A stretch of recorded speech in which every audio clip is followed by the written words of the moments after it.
Bonjour à toutes, bonjour à tous, un nouveau numéro des Drôles de juristes. Nous avons le plaisir d'accueillir des profils qui sont passés par le droit, qui sont nés avec le droit, qui ont évolué ou qui ont découvert le droit en venant d'univers différents.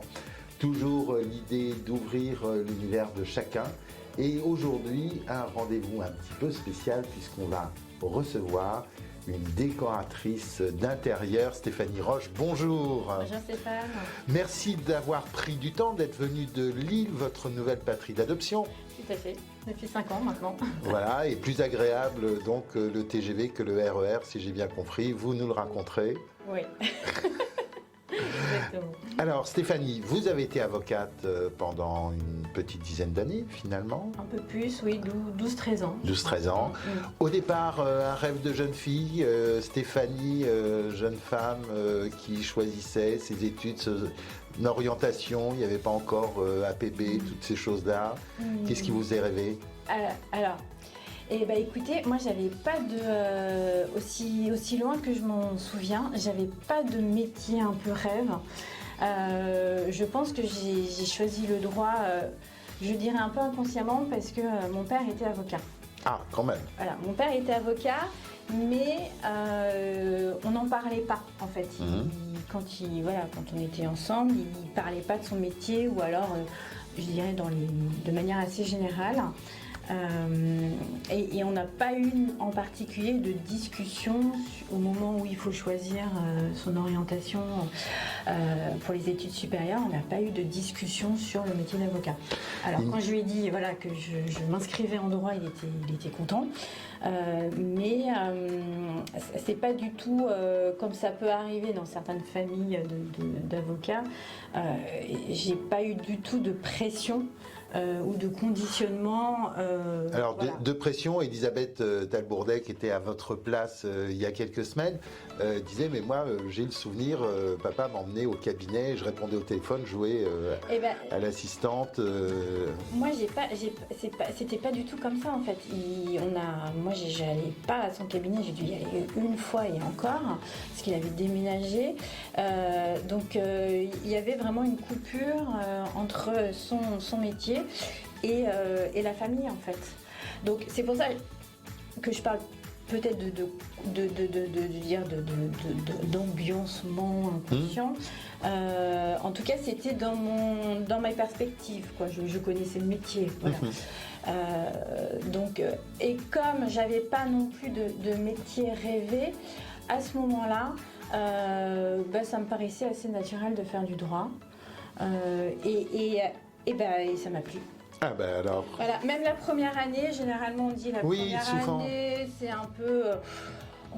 On dit que c'est un peu l'écrémage, il y a des matières assez générales. Moi j'ai adoré ma première année et en fait j'ai adoré toutes les années que j'ai passées à la fac de droit. Alors c'était la fac en elle-même, c'était les copains de la fac, c'était. C'était les copains, mais c'était aussi l'enseignement. Ouais. J'ai beaucoup aimé l'enseignement, les différentes matières. Déjà je trouve que c'était il y avait un enseignement assez large. La première année, c'est pas que du droit. Donc j'aimais bien cet aspect un peu culture générale. Et puis j'ai bien aimé aussi l'exercice intellectuel et cet intérêt, il m'a toujours suivi quoi. En fait. Alors du coup, sans question, école d'avocat, naturel de devenir avocat. Eh ben non. Et non, parce que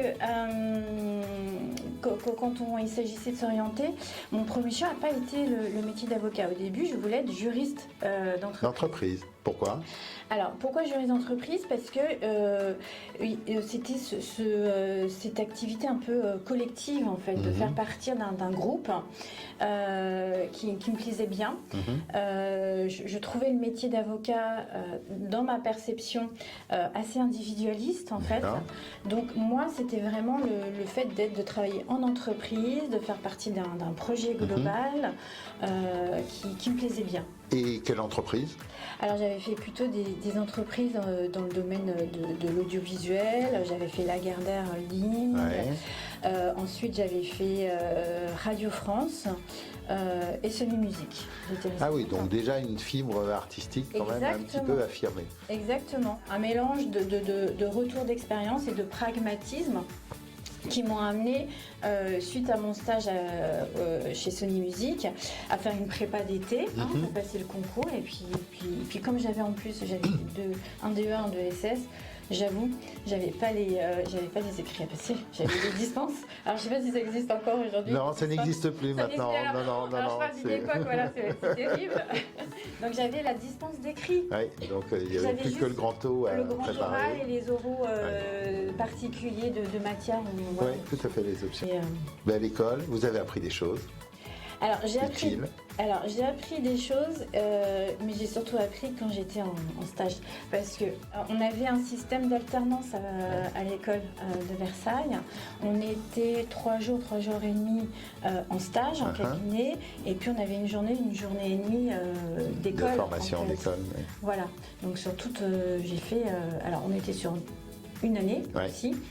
On n'était pas sur le système de 18 mois, on était vraiment sur une année. Donc pendant une année, j'ai passé les 2 tiers de mon temps dans le cabinet. Et donc démarrage de carrière chez Lexing Bensoussan. Donc là, un petit peu moins presse et un petit peu plus IT. Exactement. Alors, oui, beaucoup plus IT, tout ce qui était l'Internet.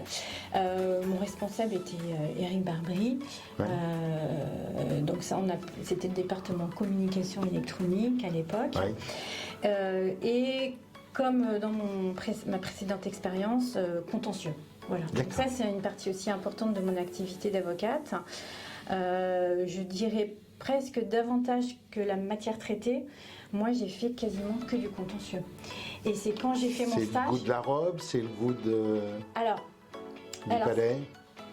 Alors, je dis souvent, c'est plus le goût de l'exercice, des conclusions, de la rédaction.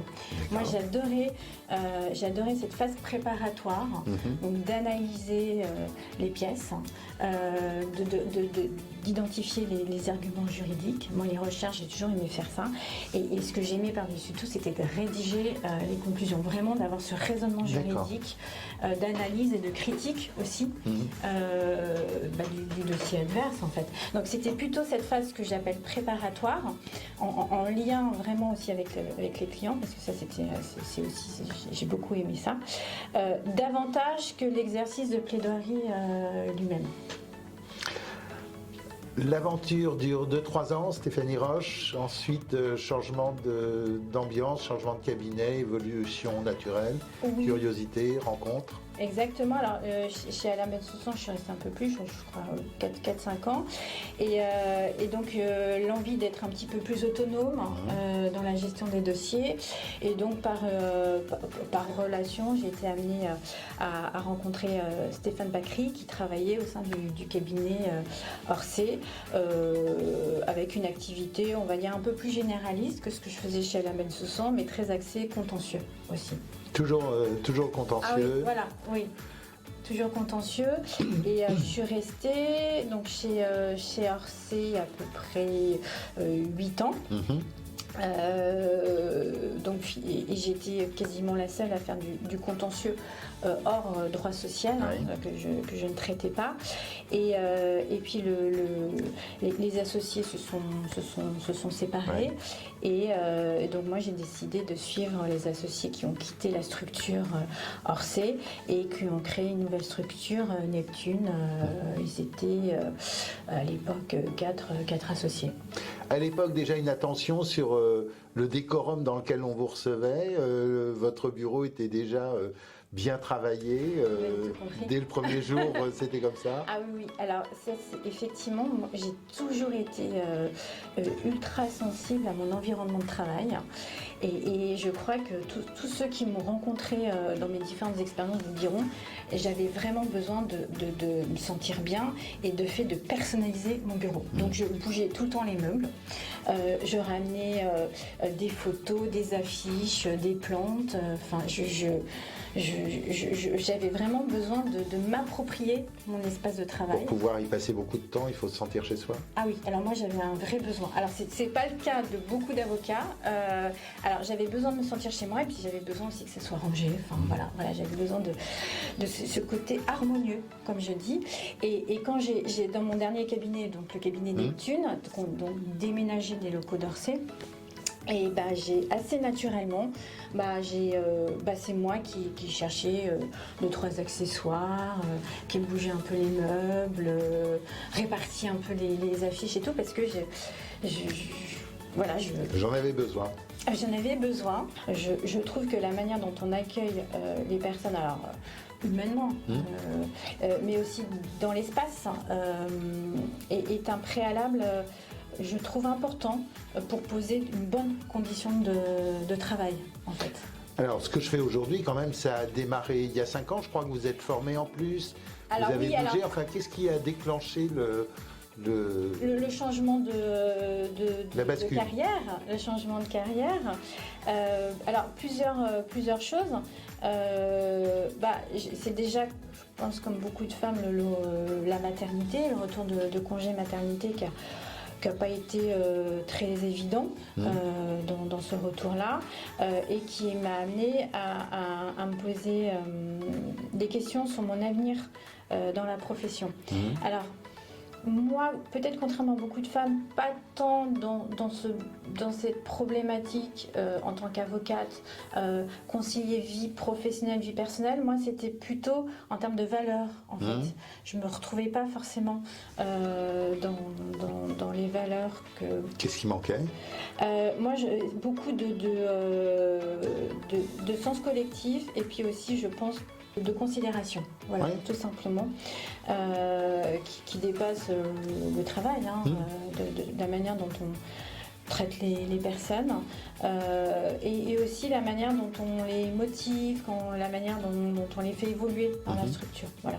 Et puis aussi, comme souvent dans la vie, les choses bougent souvent sur plusieurs sujets. Aussi dans ma vie personnelle, il y a eu une opportunité de partir sur l'île. D'accord. Donc voilà, moi je l'ai vécu un peu comme c'est la croisée des chemins. Donc soit je continue, c'est le moment. Soit je continue sur l'île à faire ce que j'ai toujours fait dans la profession, ou soit je prends ça un peu comme un signe en me disant c'est peut-être un moment où son alignement des planètes, au moment de passer à autre chose. Mais avant de le faire, j'ai quand même fait un bilan de compétences. D'accord. Voilà, j'ai fait un bilan de compétences puisque on n'a pas beaucoup d'aide. Des choses dont beaucoup de gens ont peur, donc vous l'avez fait de manière spontanée. Alors moi, je l'ai fait de manière spontanée parce que je trouve qu'entre ce qui se passe dans notre tête, aussi la manière dont l'entourage perçoit ce projet-là et puis ce qui est concret, il y a quand même un... Oui, là, le barreau de Paris le propose. Exactement. Il y avait une expérience de Jean-François Mérienne à Dijon qui avait été précurseur il y a 5-6 ans, qui avait proposé ça aux avocats, et on a un peu l'impression quelquefois d'avoir une maladie honteuse quand on fait ça, alors que c'est salutaire.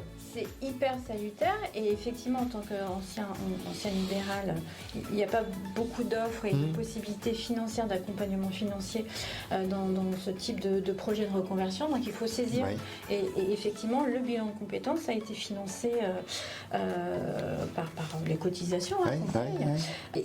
Et ça a été franchement, ça a été bénéfique parce que ça fait émerger mon projet de travailler dans l'aménagement d'espace. Je parle plus d'aménagement d'espace que de décoration. L'aménagement d'espace, il y a aussi une réflexion sur l'organisation de l'espace. Et par rapport à ce qu'on disait au début de notre échange, cette manière de se projeter dans l'espace que j'ai toujours eu en moi, en fait. C'est plus, je dirais, quelque chose d'inné, presque de passion, tandis que le métier d'avocat qui m'intéresse énormément était plus de l'ordre de l'intellectuel. Voilà. Bon, ce qui m'a aussi rassurée, c'est qu'à l'issue de mon bilan de compétences, on dresse comme ça une sorte de métier un peu type qui correspond à ces aptitudes qu'on a identifiées. Et le métier juridique, je crois, était arrivé dans les 5 premiers. Donc je me suis dit, ouf, j'ai pas passé 12 ans ou 13 ans de ma vie complètement à côté de la plaque. voilà, le fait que J'étais rassuré. j'étais rassurée. Voilà. Oui, et puis vous restez un petit peu dans le milieu. Alors je ne sais pas dans la structure de votre chiffre d'affaires si vous avez surtout des avocats que vous accompagnez, métiers que vous connaissez mieux, ou si vous avez d'autres métiers avec lesquels vous travaillez. Alors, je ne travaille pas uniquement avec des avocats. Juste en 2 mots, c'est que quand je me suis lancée dans ce projet d'aménagement d'espace, j'ai pas tout de suite eu l'idée en fait de me travailler pour des avocats. Donc il y a eu une formation et puis après il y a eu alors j'ai certainement fait les choses un peu à l'envers. Après coup, je me suis dit, mais qu'est-ce que tu as envie de faire dans ce métier d'aménagement d'espace? C'est très large, l'aménagement d'espace. Voilà. Et en réfléchissant à mon expérience personnelle, à mon intérêt aussi, comme je disais, pour l'agencement d'espace, pas simplement la déco, choisir les couleurs ou un fauteuil, mais vraiment structurer l'espace. C'est comme ça que j'en suis venue à vouloir travailler pour les professions juridiques et évidemment en premier lieu les cabinets d'avocats. Avec évidemment aussi ce côté pragmatique, les avocats sont mon réseau. C'est mon expérience, c'est mon réseau, donc c'est comme ça que je suis amenée à... Oui, en termes de business, c'était logique. Après, c'était de voir si c'était une clientèle sympathique. Alors oui, c'est une clientèle hyper sympathique. Alors déjà, les avocats qui font appel à moi ont déjà cette ouverture en fait. Donc on discutera certainement un petit peu de mon approche, mais ils ont quand même une approche assez similaire à la mienne sur ce sujet-là. Alors quelle est-elle, cette approche? Voilà. Donc alors pourquoi les avocats déjà? C'est parce je pense qu'il y a un vrai déficit de la réflexion sur l'environnement de travail dans la profession. Moi, j'ai été marquée par... il y a une différence énorme entre le fait que ce sujet de l'aménagement de l'espace, de l'environnement de travail, soit un sujet maintenant prioritaire dans les entreprises classiques, alors que dans les professions juridiques et les avocats, mais j'ai eu la discussion avec des notaires ou des experts comptables. Peut-être parce que ce ne sont pas des entreprises pour... Alors les experts comptables, c'est plus surprenant, mais... Oui, mais oui, alors voilà, après, il y a tout un sujet, mais on va passer ça. Voilà, exactement, mais en tout cas, entreprises ou pas, ils n'ont pas du tout pris en considération pour beaucoup l'impact de leur environnement de travail. Ce que je constate, c'est que pour les avocats, leurs locaux, ce sont avant tout une charge en fait. On en parlait un petit peu tout à l'heure de manière informelle. Ils vont déjà chercher un local, enfin un bureau un peu central, dans une belle adresse, parce que voilà, en termes d'image, c'est important de pouvoir... Ah oui, c'est pratique. C'est pratique, et puis aussi, il y a aussi une question d'image, de recevoir, voilà, à Paris, la clientèle étrangère, etc. Une fois qu'on travaille dans ce type de quartier, c'est lourd financièrement. Donc, et puis c'est vrai qu'effectivement, les avocats, bon, voilà, il y a des grandes structures, mais ils ne sont pas tous dans la même situation. On ne peut pas toujours bouger les murs, les propriétaires ne sont pas toujours open. Exactement, l'espace est forcément restreint puisque ça coûte cher. On ne peut pas effectivement, comme vous dites, 9 à 24 sur 10, je pense, j'ai pas les chiffres, mais on doit être locataire, donc on ne peut pas faire ce qu'on veut. Donc voilà, les locaux sont conçus sont perçus en tout cas comme une charge. Donc on fait un peu avec ce qu'on a. Ça, c'est la première chose. Et puis la deuxième chose aussi, c'est qu'il y a encore dans la profession, en tout cas pour beaucoup, une vision assez classique, les associés dans leur bureau.